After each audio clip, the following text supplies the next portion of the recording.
ওম অখণ্ড সংহিতা বা অখণ্ড মণ্ডলেশ্বর শ্রী শ্রীমৎ স্বামী স্বরূপানন্দ পরমহংসদেবের উপদেশ বাণী ষোড়শ খণ্ড হইতে পাঠ।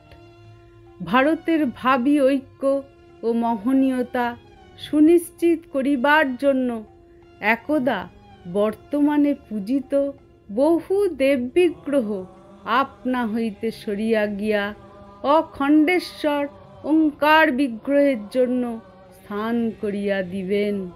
সেজন্য তোমাদের বিন্দুমাত্র চেষ্টা বা প্রচার শক্তির অপব্যয় করিতে হইবে না, কিন্তু সর্বসম্প্রদায়ের সাধন রুচি সদ্ব্যক্তিদিগকে নিজেদের উপাসনায় টানিয়া আনিয়া নির্বিরোধ মিলনভাব ও প্রেম সৃষ্টি যে তোমাদের আজই করিয়া নিতে হইবে।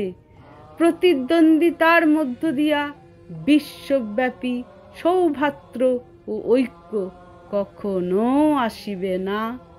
আসিবে প্রেমময় হৃদয় লইয়া সকলের সমবেত উপাসনার মধ্য দিয়া।